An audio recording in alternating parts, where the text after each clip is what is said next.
Well, if you could turn, please, to Esther chapter 4. Esther chapter 4, but we'll just read the last sentence of chapter 3 for connection. And the king and Haman sat down to drink, but the city Shushan was perplexed. When Mordecai perceived all that was done, Mordecai rent his clothes and put on sackcloth with ashes, and went out into the midst of the city and cried with a loud and a bitter cry, and came even before the king's gate, for none might enter into the king's gate clothed with sackcloth. And in every province, whithersoever the king's commandment and his decree came, there was great mourning among the Jews, and fasting, and weeping, and wailing, and many lay in sackcloth and ashes. So Esther's maids and her chamberlains came and told it her. Then was the queen exceedingly grieved, and she sent raiment to clothe Mordecai, and to take away his sackcloth from him. But he received it not. Then called Esther for Hattach, one of the king's chamberlains, whom he had appointed to attend upon her, and gave him a commandment to Mordecai to know what it was and why it was. So Hattach went forth to Mordecai into the street of the city, which was before the king's gate. And Mordecai told him all that had happened unto him, and of the sum of money that Haman had promised to pay to the king's treasuries for the Jews to destroy them. And he gave him the copy of the writing of the decree that was given at Shushan to destroy them, to show it unto Esther, and to declare it unto her, and charge her that she should go in unto the king, to make supplication unto him, and to make request before him for her people. And Hattach came and told Esther the words of Mordecai. Again Esther spake unto Hattach, and gave him commandment unto Mordecai. All the king's servants and the people of the king's provinces do know that whosoever, whether man or woman, shall come unto the king into the inner court, who is not called, there is one law of his to put him to death, except such to whom the king shall hold out the golden scepter, that he may live. But I have not been called to come in unto the king these 30 days. And they told to Mordecai Esther's words. Then Mordecai commanded to answer Esther, Think not with thyself that thou shalt escape in the king's house more than all the Jews. For if thou altogether holdest thy peace at this time, then shall their enlargement and deliverance arise to the Jews from another place. But thou and thy father's house shall be destroyed. And who knoweth whether thou art come to the kingdom for such a time as this? Then Esther bade him return Mordecai this answer, Go, gather together all the Jews that are present in Shushan, and fast ye for me, and neither eat nor drink 3 days, night or day, and I also and my maidens will fast likewise. So will I go into the king, which is not according to the law, and if I perish, I perish. So Mordecai went his way, and did according to all that Esther had commanded him. Last time, we left at the end of chapter 3, where we found the king and Haman enjoying a drink together. The edict had been signed, and as far as I can ascertain, there could have been 15 million Jews in the whole of the area ruled by Ahasuerus. When you think of the number that went down into Egypt, and a few hundred years later, the number that came out, and you think of the number of Jews that had been taken away from the 10 tribes, and then the 2 tribes, and only a few went back under Ezra and Nehemiah, it's not surprising that there would be a significant number of Jews. And they were severely perplexed, in deep distress and anxiety. I don't maybe think Esther realized the importance of it until later, but Mordecai clearly understood that they were all under the death sentence. And as King Darius found out, a law of the Medes and Persians was quite difficult to get round. He couldn't. Daniel had to go into the lion's den. So as far as Mordecai and the Jews were concerned, it all looked completely hopeless. Where could they go? They couldn't go back to Israel. That was Jewish, that was still under Ahasuerus' control. And Haman would make sure, as far as he could, that every Jew was dealt with. But it reminds me of Nebuchadnezzar, when the 3 of Daniel's friends defied him. Who is this God that can deliver out of my hand, he said. Well, he soon learned, didn't he, when he saw one like the Son of God walking in the fire with them. Haman, I don't know if Haman was aware, that he now too had thrown down the gauntlet to the God of Israel. I often wonder, what did Mordecai know? He obviously knew, I would say, God's promises to Abraham. He obviously knew that God had promised all sorts, so the children of Israel couldn't be destroyed. But at this time, I don't think he could see an answer. Now, I think Haman did know the extent of the Jews. I don't think the king did. Haman promised the king 10,000 talents, didn't he? He obviously, being a greedy man, thought, I'll get much more than that from these Jews. He knew their wealth. He knew they could do nothing. He knew that it would all fall into his greedy hands. So giving 10,000 talents to the king, who was in a bit of dire straits because he'd just lost a battle in Greece, and the royal coffers were empty. So Haman thought all was well. So here they are, drinking, not realizing the gauntlet that they'd thrown down to the God of glory. He also didn't realize that in Nebuchadnezzar's day, and the kings that followed, they knew the value of the godliness of some Jews and their honesty. And it might have been that the king wasn't aware that, well, I don't mean he knew Esther was a Jew at this time. He maybe didn't even know that Mordecai was a Jew. Maybe the first time he knew was later on in the book, when we see God's hand in all this. But anyway, sackcloth and ashes. First time that we get rent clothes, I believe, is Reuben. When he returns to the pit he put Joseph in, and Joseph wasn't there. He rent his clothes, as did Jacob later.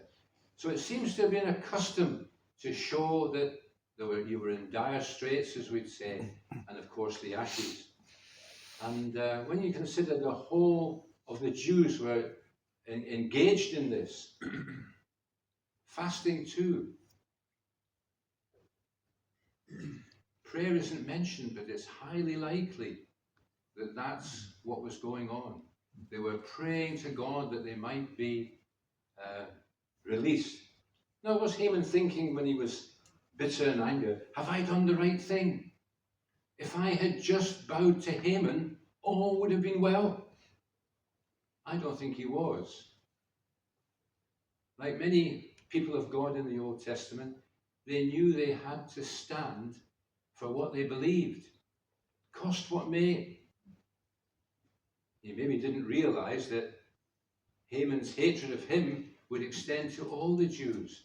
But what is wonderful is we see God's wonderful plan here. I've got a little note later on. God is never in a hurry. When you think it was 3 years into Ahasuerus' reign before God used his stupidity and his drunkenness to take Vashti off the throne. And it was 4 years later Before again he got loads of beautiful girls into his harem. But God had one girl in mind, and that was Esther. So God's got all these things planned well in advance.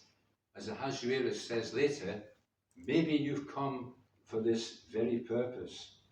Now, help might come by another route. That's probably an indirect way where Mordecai was hoping that the God of Israel would respond. Now, Mordecai had obviously kept up until this point a secret that he was a Jew. He told those in the gate, and they were the ones who told Haman, that started the whole thing off. But he was obviously very senior in the gate. He even knew some of the conversation that wasn't on the edict. There was nothing on the edict about the 10,000 talents. That was something that had been said between Haman and the king. And he heard about it and knew about it. And he obviously had a copy too of the edict. So he wasn't just senior in the gate, he might have been the most senior one in the gate.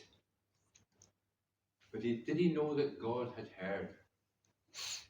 We don't, as we know, hear about anything that really says God knew about all this until we maybe get to this chapter where Mordecai, I think, illustrates that. We'll come to that later. God had heard everything, and we already can see the perfect timing. Vashti deposed, Esther in place. And it was 12 years into his reign when this particular situation arises. Now, when you consider Esther, the picture we get of Esther is a very well brought up young lady who revered her uncle Mordecai, did all that he asked of her regardless. And when she's taken into the house of the women, remember Haggai, he saw that she was special and he gave her extra benefits to all the other girls that came along. God was moving the scenes, but it also tells us that Esther was a delightful person. Now, Ahasuerus would be surrounded by people who were out for themselves, as was Haman, as we'll see, God willing, if we carry on with the book.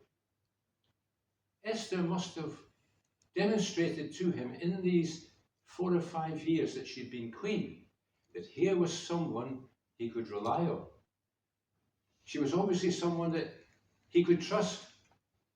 And of course, we'll see later that God used that in many ways. Now, one thing that did strike me in this chapter, the Jews had a year's notice of death. We have no notice of death until we maybe take a fatal illness. And yet it's very certain that death will come upon all men. And yet, apparently during the plague, people knew they were going to die very quickly, and they went out and did all sorts of happy things at carnivals and so on, and the death cart was following the carnivals to pick up the corpses. They had gone out and were, as we would say, enjoying themselves like people do today, forgetting that death is certain and that all have sinned and come short of the glory of God. And it is appointed unto man once to die. These Jews realized that death was inevitable and it was only about a year away, whereas we don't know when it's coming, but how many people are prepared for it. Now, there's one verse I do find a bit amusing, so you'll forgive me. We all like the way the ladies dress up, and in my case, I'm even told what I have to wear and it's all laid out for me. Now, Esther's first thought when she saw Mordecai in sackcloth and ashes wasn't what's wrong. It was, you can't be dressed like that. And off she gave some clothes. Now that's maybe a difference between men and women. If I appeared in the house in a mess, I wouldn't be asked what I'd been doing. I'd be told to go and get washed and changed. But then once she realizes that Esther isn't going to get her own way, and he dresses up nicely, suitable for the king, because the king might have come out to the gate and seen him, and the king wouldn't have been pleased. So she sends Hatak And I find when I look at some of these people, it reminds me of Naaman's 2 slaves who took their life in their hands. And the little girl who served Naaman's wife, they were obviously very well treated and loyal. Naaman's 2 servants put their lives at risk when he was in a rage. And here, Hodgett and the maidens of Esther obviously respected them to a very large degree, because Mordecai told Hodgett a lot of things that maybe Hodgett wouldn't know. And, with rumour in the palace, those who were after maybe enhancing themselves might have had a quiet word here and there, but the way they honoured Mordecai and Esther, to me, shows it's a good thing for us, that this world may not agree with our belief in the Lord Jesus Christ, but they will trust us in many ways that they may not trust others. So anyway, that was just my little bit of, shall we say, a bit of humour. Now, the advice that Mordecai gave, it wasn't to save her own skin. If you look at verse 8, to make requests before him for her people. Mordecai's desire was not just to save his skin or Esther's skin, but to save her people. But Esther, and the others would know too, as she makes clear, to go into the king was a very dangerous thing to do without being asked. And I assume the king would be very, very busy. Some suggest that because he obviously had a harem, she may have lost favour with him. Well, I don't think that was the case, as we'll see later, God willing. But when she says to Mordecai, this is the situation, I think Mordecai thinks that she's looking after her own skin. But verse 14, I think, is very interesting. It's the closest I've come so far in this book to the fact of, say, God being, shall we say, near the surface of the text. Enlargement and deliverance will arise to the Jews from another place. It's quite remarkable. I don't know who it was that said it, but someone said, every person, tribe, or kingdom that takes on the Jews attend their funeral service. And I thought, that's so true, isn't it? The Jews are unique in so many ways. They've survived all sorts of things because God has protected them. So Mordecai, even in this day, I suspect, this is a little thing that's basically saying, God maybe has a plan. And then, maybe even God has brought you to the kingdom for such a time as this. When you think of the vast number of pretty girls that would be gathered in from the whole of the empire, God only had his eyes on Esther and moved Esther into place. So I think Mordecai maybe saw that. Who knows whether thou art come to this kingdom for such a time as this? 3 days. Esther says, gather all the Jews in Shushan together for 3 days. It's amazing how often 3 days comes in Scripture. But it's strange. Previously, she'd been dolled up in all sorts of spices and perfumes to go to the king. There's no mention of this time. In fact, she's going to have been fasting for 3 days. And what is interesting, as we'll come to later, the king knew there was something very special bothering Esther. He asks her at least twice, now Esther, what is it you really want?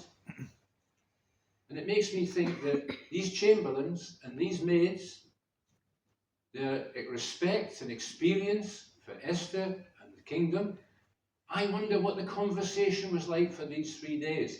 Because when I see the plan that Esther came up with, I think, wow, what a plan. Obviously led of the Spirit of God.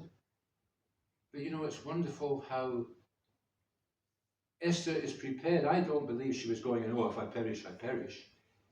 I think she was basically saying, if it's the will of God that I perish, I perish. Because I think a lot of these Jews, even although they had stayed behind in Babylonia, where they were all doing very well, as Haman really knew, and he was hoping he could pocket the coffers, I do believe there would be godly ones amongst them. And I do believe that Esther here, her behaviour, her character, her demeanour, is not only typical of being well brought up, but I do believe it shows a godliness that was there. I will go in unto the king, which is not according to the law. And it's interesting again, I've highlighted all the times where there's commandments given in this chapter. And I think this is the first time that Esther gives a commandment to Mordecai. Up until then, everything that Mordecai had wanted, Esther was willing to do. But now Esther's in the place where she gives Mordecai, went his way and did according to all that Esther had commanded him. And yeah, I'm sure they didn't know how God was going to actually save them. But you know, it's a wonderful thing to realize that God is not in a hurry, as I said before. We've often marveled at how it was 80 years since the birth of Moses before God started to use Moses. We thought, your people are in trouble. Why are you not doing it now? We like things done quickly, and I'm very guilty of that. But God's never in a hurry. And here we see this wonderful plan where not only are the Jews going to be saved, but all their enemies are going to be dealt with too. And surely we can see a little picture of a day when Satan, where I would say Haman's a picture of the one who's coming, who's going to be against the Jews. But the Lord is going to make quite certain that all the enemies of the Jews are going to be put aside, and all Israel shall be saved. What a wonderful day awaits. So we can see, I thought when I read this chapter to start with, there's not much here, but it's surprising when you go over a chapter and over a chapter and over a chapter, all the different things that pop out. And I'm sure there's much more that could have been said. But anyway, that's a little flavour of what I've gleaned, shall we say, in this chapter 4. And God willing, we can carry on with chapter 5 at some later date.